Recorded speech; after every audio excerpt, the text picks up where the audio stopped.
નમસ્કાર મિત્રો, એકવાર ફરી આપ સર્વનું સ્વાગત છે તમારી જ પોતાની યુટ્યુબ ચેનલ એજ્યુકેશન પ્લેનેટ પર।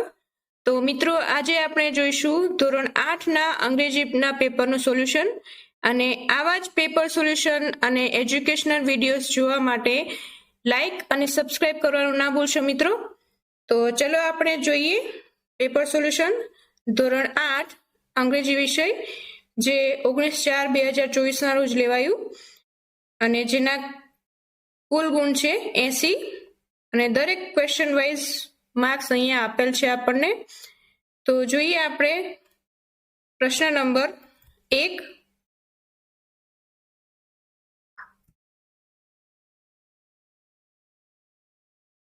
ક્વેશ્ચન નંબર 1, નીચેનો ફકરો વાંચી પ્રશ્નોના જવાબ આપો અને જેના માર્ક્સ છે 8। તો મિત્રો અહીંયા તમને ફકરો જે આપેલો છે એના ઉપરથી પ્રશ્નોના જવાબ આપણે આ રીતે આપીશું। ક્વેશ્ચન નંબર 1 છે, what is the average weight of the elephant? તો એલિફન્ટનું એવરેજ વેઇટ કેટલું હોય એ આપણને પૂછ્યું છે, તો એનો આન્સર આવશે the average weight of the elephant is about 4,989 kg. Okay.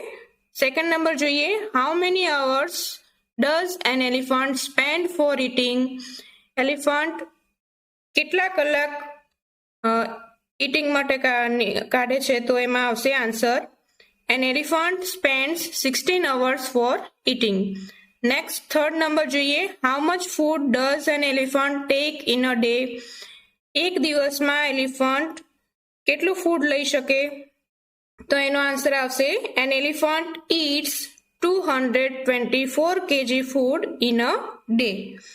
Next એના પછી fourth number, the adult male is called a cow. તો એમાં આવશે false. ઓકે, ચલો નેક્સ્ટ એના પછી ક્વેશ્ચન નંબર 2 જોઈએ, નીચે આપેલ પરિચ્છેદ વાંચો અને આપેલી વિગતોનું વર્ગીકરણ કરો જેના માર્ક્સ છે 10। તો મિત્રો અહીંયા તમને ભાવિ અને અલ્પા વિશે કંઈક માહિતી આપેલી છે, ઇન્ફોર્મેશન આપેલી છે, જેને આપણે આ બોક્સમાં વર્ગીકૃત કરવાની છે, જેમ કે એજ, હાઇટ, વેઇટ, ફેમિલી મેમ્બર્સ અને ફ્રેન્ડ્સ। બરાબર છે। તો સૌપ્રથમ આપણે ભાવિની વિશે જોઈએ, તો ભાવિનની એજ કેટલી છે, તો એમાં આવશે 20 years। એના પછી હાઇટ, તો હાઇટમાં આવશે 164 સેન્ટીમીટર। પછી પૂછ્યું છે વેઇટ, તો વેઇટમાં આવશે 65 kg। અને ફેમિલી મેમ્બર્સ, તો ફેમિલી મેમ્બર્સમાં આવશે 4 મેમ્બર્સ। એના પછી ફ્રેન્ડ્સ, તો ફ્રેન્ડ્સ આવશે 12। ઓકે, એવી જ રીતે અલ્પાની એજ આવશે 19 years, height 162 centimeter, weight 55 kg, family members 5 અને ફ્રેન્ડ્સ 12। ઓકે, તો આ રીતે આને કમ્પ્લીટ કરીશું। નેક્સ્ટ એના પછી જોઈએ આગળ ક્વેશ્ચન નંબર 3। ક્વેશ્ચન નંબર 3 જોઈએ, માંગ્યા મુજબ ઉત્તર આપો જેના માર્ક્સ છે 8। અહીંયા તમને ઉદાહરણ આપેલું છે, તો મિત્રો આમાં તમને સાદું વાક્ય આપ્યું છે, એના પરથી તમારે ક્વેશ્ચન ટેગ બનાવવાનો છે અને એનો આન્સર બી આપવાનો છે। તો જ્યારે ક્વેશ્ચન ટેગ નકારમાં હોય ત્યારે એનો આન્સર હકારમાં આવશે, અને વાક્યમાં પણ ધ્યાન રાખો છે, વાક્ય જ્યારે હકારમાં હોય ત્યારે ક્વેશ્ચન ટેગ નકારમાં આવે છે। બરાબર છે।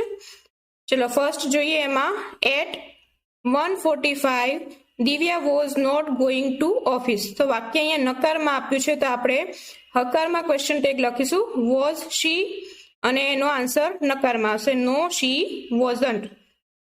એવી જ રીતે second number, at 9 Divya was reading a newspaper. વાક્ય આપણને હકારમાં આપ્યું છે એટલે એનો ક્વેશ્ચન ટેગ આવશે નકારમાં વોઝન્ટ શી, અને આન્સર આવશે હકારમાં yes she was. At 12:50 Divya was not taking food. તો એનો આન્સર આવશે was she, no she wasn't. Fourth number છે at 10:30 Divya was listening to radio. તો એનો ક્વેશ્ચન ટેગ બનશે વોઝન્ટ શી, અને આન્સર આવશે યસ શી વોઝ। ઓકે, તો આ રીતે ક્વેશ્ચન ટેગ અને એનો આન્સર આપણે આપીશું। નેક્સ્ટ ક્વેશ્ચન જોઈએ, ક્વેશ્ચન નંબર 4. કૌંસમાં આપેલા શબ્દ સમૂહોનો ઉપયોગ કરી સંવાદ પૂર્ણ કરો, જેના માર્ક્સ છે 5. તમને અહીંયા બ્રેકેટમાં કૌંસમાં શબ્દો આપેલા છે, એના ઉપરથી જ ખાલી જગ્યા પૂરવાની છે.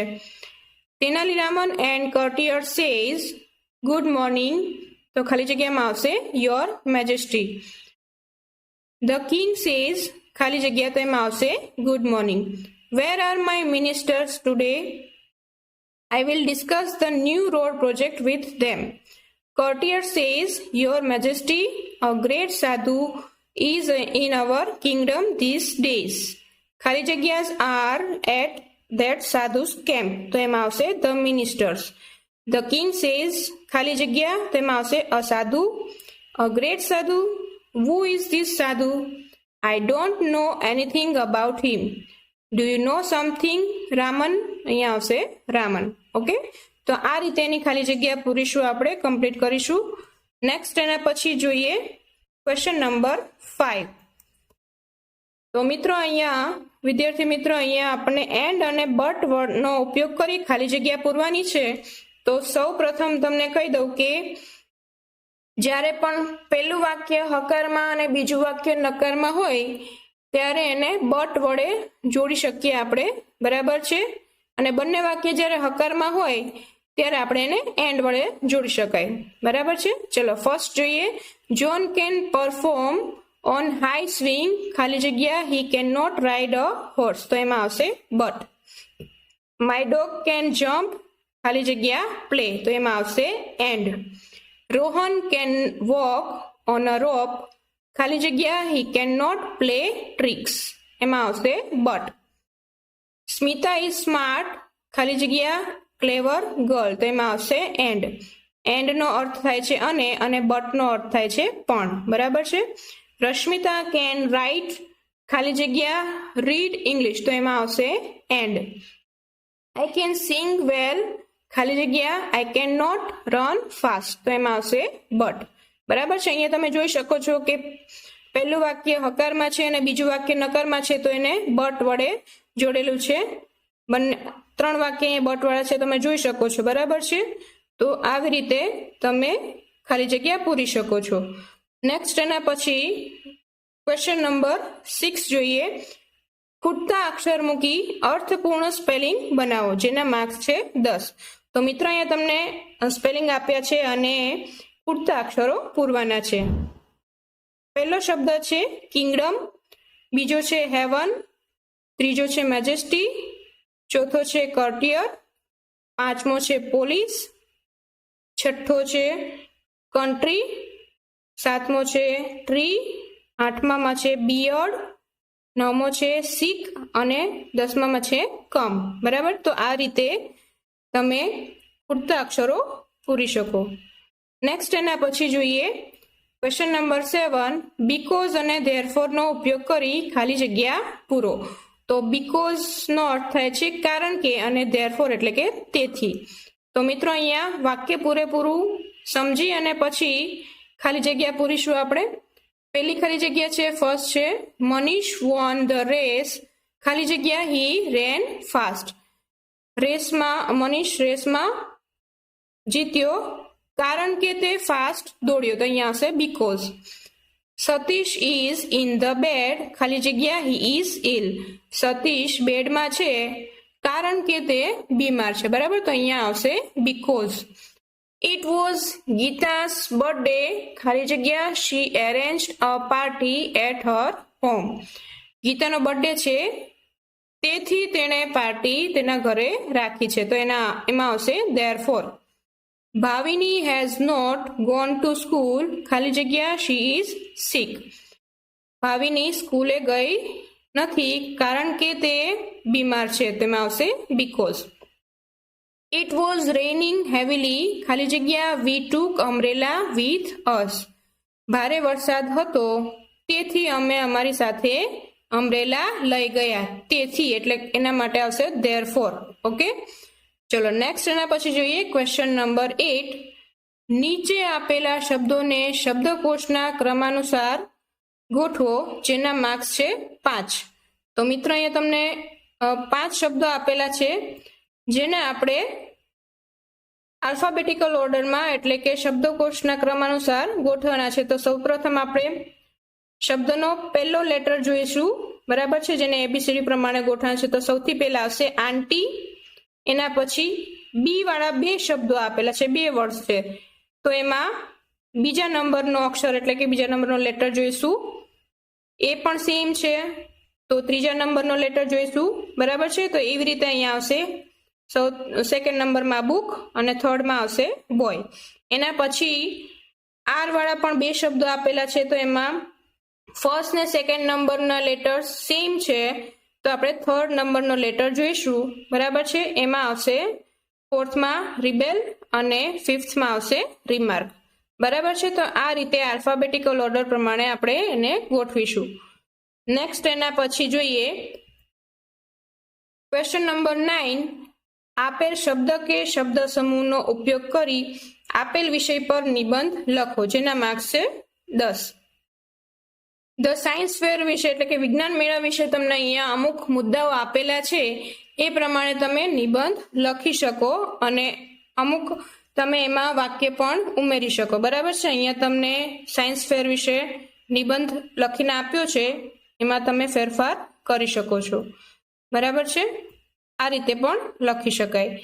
એના અથવામાં શબ્દ કે શબ્દ સમૂહનો ઉપયોગ કરી પત્ર પૂર્ણ કરો એવું પૂછ્યું છે. તો અહીંયા મિત્રો તમને કૌંસમાં અમુક શબ્દો આપેલા છે, જેનાથી માત્ર તમારે ખાલી જગ્યા જ પૂરવાની છે. પત્ર લખીને તમને ઓલરેડી આપેલો છે, તો આ રીતે તમે ખાલી જગ્યા પૂરી શકો. એમાં અહીંયા આવશે ગાંધીનગર, પછી છે Prachi, dear friend Prachi, to share, અહીંયા આવશે my experience was a wonderful experience અને ગીવ માય રિગાર્ડ્સ. ઓકે, તો આ રીતે એમાં ખાલી જગ્યા પૂરી શકાય. નેક્સ્ટ એના પછી છે ક્વેશ્ચન નંબર 10. શબ્દ કે શબ્દ સમૂહનો ઉપયોગ કરી તમારી શાળામાં યોજાયેલ રમતોત્સવનો અહેવાલ લખો. તો મિત્રો અહીંયા તમારે અહેવાલ લખવાનો છે, જેના માર્ક છે 8 અને તમને મુદ્દા પણ અહીંયા આપેલા છે. સ્પોર્ટ્સ ડે વિશે રિપોર્ટ લખવાનો છે, અહેવાલ લખવાનો છે. તો મિત્રો આ રીતે આપણે લખી શકીએ. તમે તમારી રીતે તમારા શબ્દો ઉમેરીને પણ લખી શકો છો, બરાબર છે. ચલો નેક્સ્ટ એના પછી જોઈએ એના અથવામાં અહેવાલના અથવામાં અહીંયા તમને ચિત્ર પરથી વાર્તા બનાવવાની છે. તો મિત્રો અહીંયા તમને ચિત્ર પણ આપ્યું છે અને મુદ્દા પણ આપેલા છે. તો ચિત્ર જોઈને જ આપણને ખ્યાલ આવી જાય કે આ કઈ વાર્તા છે. થર્સ્ટી ક્રો વાળી વાર્તા છે, એની સ્ટોરી છે. તો સ્ટોરી આ રીતે લખી શકાય. ઓકે, આમાં તમારે એડ કરવું હોય તો પણ કરી શકાય, સેન્ટેન્સ એડ કરવા હોય તો પણ કરી શકાય છે, બરાબર છે. તો આ રીતે મિત્રો વાર્તા લખી શકાય. નેક્સ્ટ એના પછી જોઈએ ક્વેશ્ચન નંબર 11. કૌંસમાં આપેલા શબ્દોનો ઉપયોગ કરી કાવ્ય પૂર્ણ કરો, જેના માર્ક્સ છે 5. તો મિત્રો અહીંયા તમને કૌંસમાં શબ્દો આપેલા છે, વર્ડ્સ આપેલા છે, એ પ્રમાણે કાવ્ય આપણે પૂર્ણ કરીશું.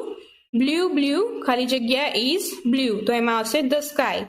The water in the sea is too. I like blue, don't you. Green green ખાલી જગ્યા ઇઝ ગ્રીન, એમાં આવશે grass. Leaves on the trees are green. I like green, તો એમાં આવશે આગળ don't you. એના પછી છે રેડ રેડ, the ખાલી જગ્યા is red, તો એમાં આવશે the sun. When he is getting out of bed, I like red, don't you. Next એના પછી છે યલો યલો ખાલી જગ્યા are yellow, તો એમાં આવશે flowers. Sunflowers standing in a row. I like yellow, don't you. તો મિત્રો અહીંયા તમારું ધોરણ 8નું અંગ્રેજી વિષયનું પેપર સોલ્યુશન પૂર્ણ થાય છે. તો ફરી મળીએ મિત્રો નેક્સ્ટ વિડીયોમાં, અને આવા જ વિડીયોઝ જોવા માટે ચેનલને લાઈક અને સબસ્ક્રાઈબ કરવાનું ભૂલશો નહીં.